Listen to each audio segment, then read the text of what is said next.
ಈ ಹಿಂದೆ 2 ತಿಂಗಳ ಹಿಂದೆ ನಾನು ಇನ್ಸ್ಟಿಟ್ಯೂಷನ್ ಆಫ್ ಇಂಜಿನಿಯರ್ಸಲ್ಲಿ ಕೂತು ಪೇಪರ್ ಓದ್ತಾ ಇದ್ದಾಗ ಒಂದಿಬ್ಬರು ಇವರ ಸ್ನೇಹಿತರು ಅಂತ ನನ್ನ ಜೊತೆ ನನ್ನ ಹತ್ರ ಮಾತಾಡೋಕ್ಕೆ ಬಂದಿದ್ದರು.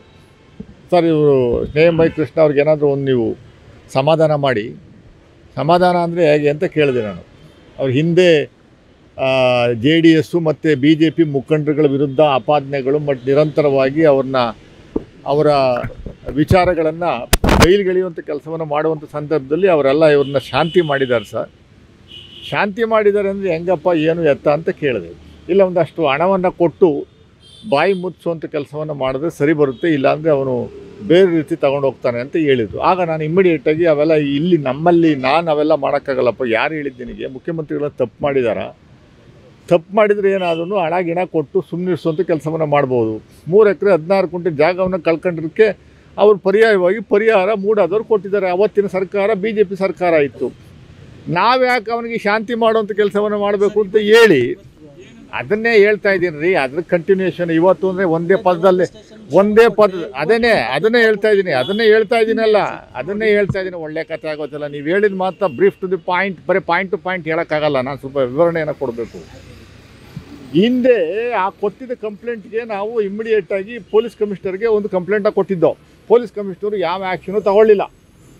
ಈಗ ನನಗೆ 3 ದಿವಸದಿಂದ ಮತ್ತೆ ಅವರಿಬ್ಬರು ಹಿಂದೆ ಏನು ಬಂದಿದ್ರು 2 ತಿಂಗಳ ಹಿಂದೆ ಮತ್ತೆ ನನ್ನ ಅಪ್ರೋಚ್ ಮಾಡಿದರು. ಅಪ್ರೋಚ್ ಮಾಡಿ ಊರಲ್ಲೆಲ್ಲ ಸುಮ್ಮನೆ ಇದ್ದಾರೆ, ನಿಮ್ಗೆ ಯಾಕೆ ಉಸಾಬಾರಿ, ನೀವು ಯಾಕೆ ದಿನನಿತ್ಯ ಸ್ನೇಹಮಯ ಕೃಷ್ಣನ ವಿರುದ್ಧ ನೀವು ಕಂಪ್ಲೇಂಟ್ ಕೊಡುವಂಥದ್ದು, ಅವ್ರ ವಿರುದ್ಧ ಮಾತಾಡುವಂಥ ಕೆಲಸವನ್ನು ಮಾಡ್ತಾಯಿದ್ದೀರಿ. ಈ ಥರ ಮಾಡಿದ್ರೆ ಮುಂದಿನ ದಿನಗಳಲ್ಲಿ ನಿಮ್ಮ ವಿಚಾರವನ್ನು ಬಯಲುಗೆಳಿಬೇಕಾಗತ್ತೆ, ನಿಮ್ಮದು ಹೊರಗಡೆ ತೆಗೆಯುವಂಥ ಕೆಲಸವನ್ನು ಮಾಡ್ತಾರವರು ಅಂತ ಹೇಳುವಂಥ ಒಂದು ವ್ಯವಸ್ಥೆ ಮಾಡಿದರು.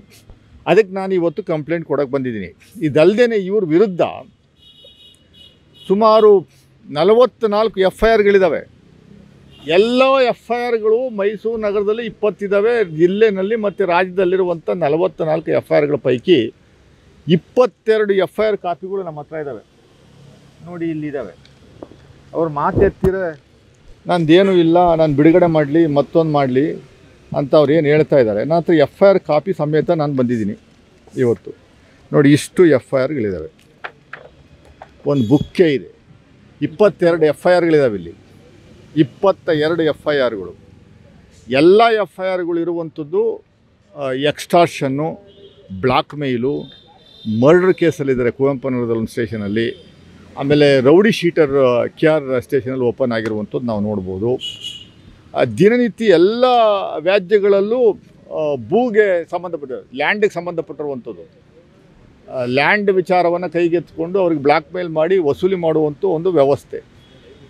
ಆಮೇಲೆ ಇವರು ರೌಡಿ ಶೀಟರ್ ಆಗಿರೋದ್ರಿಂದ ಕಾನೂನು ಪ್ರಕಾರ, ಪೊಲೀಸ್ ಎಸ್ಟಾಬ್ಲಿಷ್ಮೆಂಟ್ ಆ್ಯಕ್ಟ್ ಪ್ರಕಾರ ಅವರಿಗೆ ಸೆಕ್ಯೂರಿಟಿ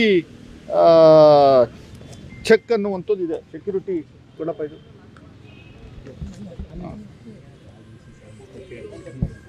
ನೋಡಿ, ಸೆಕ್ಯೂರಿಟಿ ಕೇಸ್ ಅಂತ ಹಾಕಬೇಕು ಎವ್ರಿ 6 ಮಂತ್ಸು.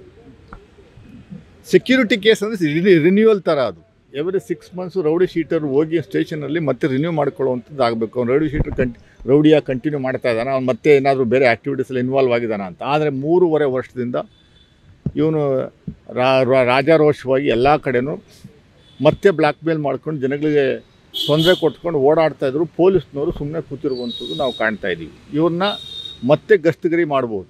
ಇದನ್ನು ಅರೆಸ್ಟ್ ಮಾಡಬೇಕು. ಇವ್ರನ್ನ ಅರೆಸ್ಟ್ ಮಾಡಿ, ಯಾಕೆಂದರೆ 3.5 ವರ್ಷದಿಂದ ಸೆಕ್ಯೂರಿಟಿ ಕೇಸ್ನ ಹಾಕಿಲ್ಲ ಇವರು ಪೊಲೀಸ್ನವರು. 3.5 ವರ್ಷದಿಂದ ಅವರು ಕೇಸ್ನ ರಿನ್ಯೂ ಮಾಡ್ಕೊಳ್ಳೋಂಥ ಕೆಲಸವನ್ನು ಮಾಡೇ ಇಲ್ಲ.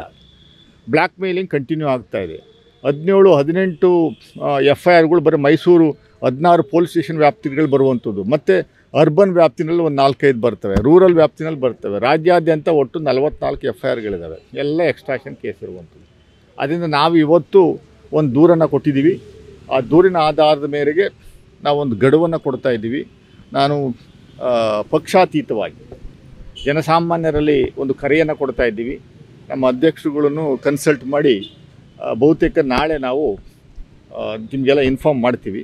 ಇಲ್ಲೊಂದು ಅನಿರ್ದಿಷ್ಟಾವಧಿ ಕಾಲ ಧರಣಿ ಕೂರಬೇಕು ಅಂತ ಒಂದು ಯೋಚನೆ ಮಾಡ್ತಾ ಇದ್ದೀವಿ. ಅದನ್ನು ಅವ್ರು ಕನ್ಸಲ್ಟ್ ಮಾಡಿ ಫೈನಲ್ ಡಿಸಿಷನ್ ತಗೊಳ್ಳುವಂಥ ಕೆಲಸವನ್ನು ಮಾಡ್ತೀವಿ. ಪೊಲೀಸ್ ಸ್ಟೇಷನ್ ಮುಂದ್ಗಡೆ ಅವನ್ನ ಅರೆಸ್ಟ್ ಮಾಡಬೇಕು, ಅದೇ ಅವನ್ನ ಅರೆಸ್ಟ್ ಮಾಡಿ ಅಂತ